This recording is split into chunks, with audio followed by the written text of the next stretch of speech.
So I'm back from Taipei and thought I'd take some time to quickly just jump on here and share a little bit about my reflections on the race and what are the things that I think about after a race. So to start off, I have done a few Hyroxes before. My first race was in Hong Kong in 2023. I did that as a women's pro in the solo category. Since then I've done 6, maybe 7 races in the same category, as well as a relay and a few doubles races as well. And this is the second year that I ran Taiwan. So I raced it last year as well, which was the first time that it was at this venue. Really similar course, but twice the number of participants this year. So very different character and feel because it was a lot busier. The end of last year left me feeling really hungry and like I had a lot to prove. And this was my first race for 2025. In the Hyrox sphere, so I really wanted to make sure that I hit the course just feeling good and feeling healthy. My main focus for this build was really making sure that I had a solid running base going in. So I joined a new running group that I've been chasing around some super speedy people on the track and in some local races, and really trying to solidify my foundations when it comes to running fundamentals, because ultimately most people in a Hyrox race, they spend more than 50% of the race running and less of that time on the stations. So if you can make sure that the running feels good and easy and that you can get back up to a comfortable speed right after you finish the stations, for me that's still where I feel I can make the best time gains. So focus for the start of this year was some solid erg sessions and then just kind of cementing the strength work that I've been doing and making sure that I had some really good endurance going on there. And of course with that, working on some weaknesses as well, which for me a lot of the time comes down to push strength and my shoulders. Definitely when it comes to the wall balls, like my shoulders tends to be where I feel it first. The course was really similar to last year, so it was a 2 1/4 lap course, although the first wave, because of where the start arch was 2 3/4 laps. So you do see a little bit of disparity in the running times, but overall, because it was a very nice rectangular shape, there was good opportunities to really just open up and run as fast and as hard as you could. And for the most part, the rock zone was pretty small, other than the final run that went into the wall balls. So a really nice course for running. As with any pro race, the aim is of course to go in and try to get the win, but that's not always in your control. So for me, really the aim just is to make sure that I'm putting my best self forwards at all times. For this race, what that meant for me was to focus on my running predominantly. I really wanted to go in about 10 seconds slower than my 10K or my threshold pace and just try and keep that really steady and consistent throughout every single run lap. So that was the plan, to do that and then to focus on attacking the transition. So as soon as I finished a station, just trying to get back up to speed as quickly as possible, definitely by the time I hit the out arch. Because of that, it meant that I did carry some hydration on me. So you'll usually see me with a little soft flask. It'll have some electrolytes and carbs in there. I'll just sip on that throughout the race, so I don't need to spend lots of time going and grabbing water as I go. I was really happy with my ski erg pace. They always say that if you win the ski erg, you're not likely to win the race. So I did just go in and keep it really steady, didn't really look at anyone around me or focus or think about positioning too much. For that, I was aiming for my 2K pace minus 5 to 10 seconds and just tried to really focus on keeping a nice steady rhythm the whole way through and some good kind of breathing techniques. Coming out of that, I was feeling pretty good. Heading into the sleds. In Taipei last year, I tried to do the sleds all one length in one go with no breaks, and I felt really great until I didn't, and I cramped up really badly. So I learnt my lesson. This year, I did decide to break halfway, which I managed for the first 3 lanes, and then on the 4th one I did end up breaking twice because I was feeling it a little bit, probably because I've not touched the sleds that much yet this year. Again, the run coming off of the sled felt pretty good, and then I went into station 3, the sled pull.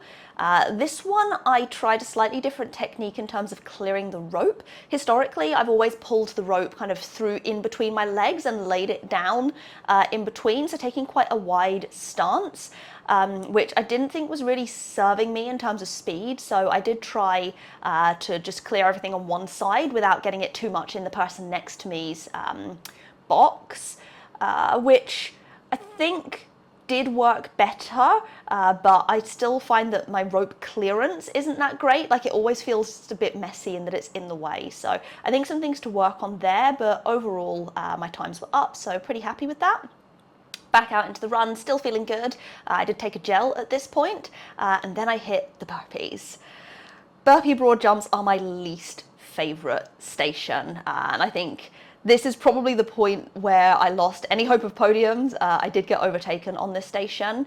I've got a lot of work to do here. This is an area where, even since my Spartan and my obstacle course running days, I think I see burpees as punishment, so I hate doing them in training as well.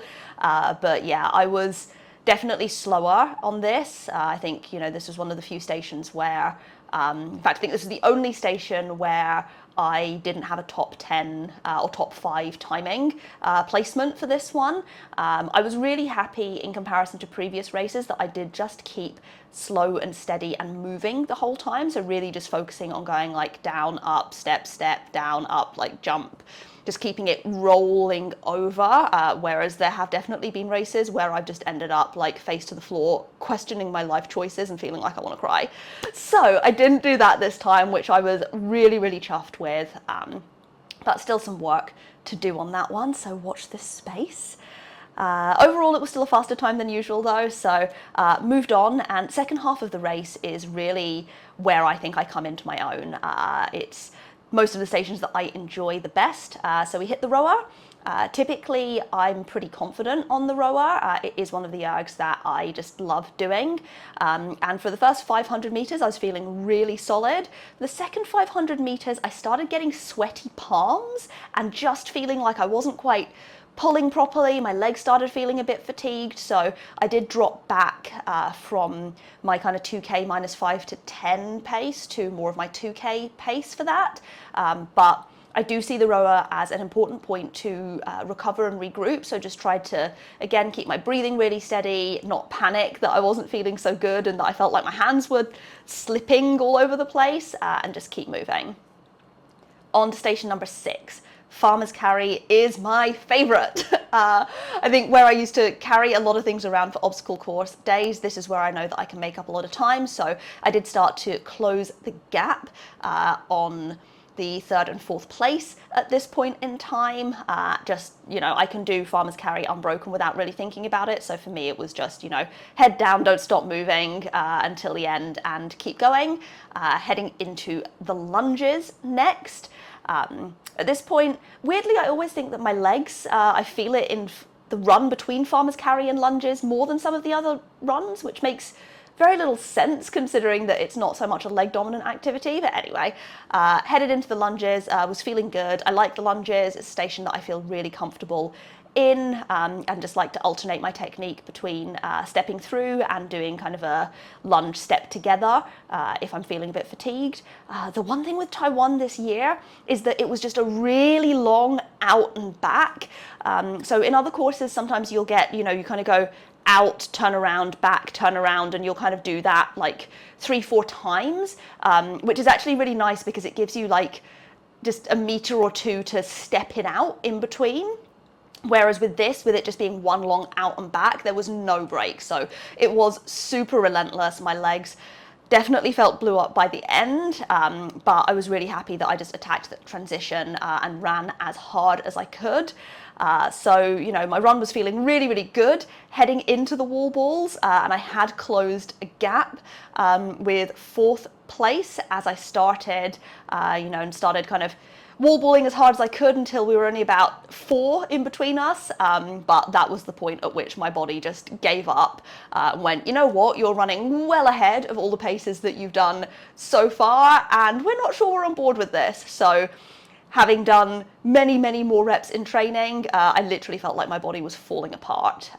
Wall balls are usually a strength for me, so this was a bit of a shock that I was suddenly down to sometimes 3 reps in a row before I would, you know, have a no rep because of my depth, or like I just couldn't seem to hit the target. So I felt a little bit of a mess in that last station, and ultimately to kind of lose out with, you know, less than 10 reps to go between you can feel a little bit of a sting, but ultimately I crossed the finish line. I was 2 minutes and 21 seconds ahead of last year's time, so a huge PB, and just overall really, really happy with how it could have gone.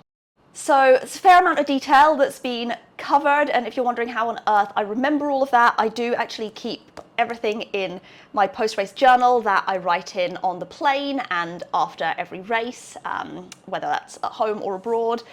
So in here, I do actually have a template that I always follow where I'll go through, you know, what were my reflections. So for this one, you know, super happy that it was such a big PB. I felt really well fueled throughout, and I really felt like I ran my own race. I'll talk about how my body feels that day or the next day. So, you know, did I have any DOMs in specific places?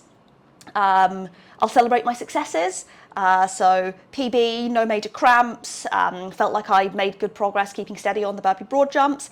And then of course my growth opportunities. So, you know, how do I get faster on the burpees? What went wrong with the row and the wall balls? So a lot of those will then lead into ideas for future training, how I can maybe fix some of those things. And then I'll just also write some general notes about the race. So the day it was, what time of day, what were the conditions, you know, is there temperature that comes into play? Was it an air-conditioned venue? What shoes I was wearing? What my fueling and hydration looked like? So what did I eat for breakfast or lunch? What did I take during the race? And then finally, you know, my times, my average running times, my overall race time, where that placed me overall and in my age group. And then importantly, I will also write down where I'm at in my cycle as well, because that does definitely come into play for many women athletes. And I have noticed that that can make a difference as well in how I perform race to race. So if you're interested, I'll maybe drop a link to this template and what it looks like down below, and you guys can go and check that out in case it's useful for you. That is my wrap. I hope that some of these reflections were maybe useful for you, either if you're planning on racing in Taiwan or you're just looking to understand better how you can reflect on your race performances and what insights you can take to build for your next ones. So thank you so much for listening, and I'll see you in the next one. Bye.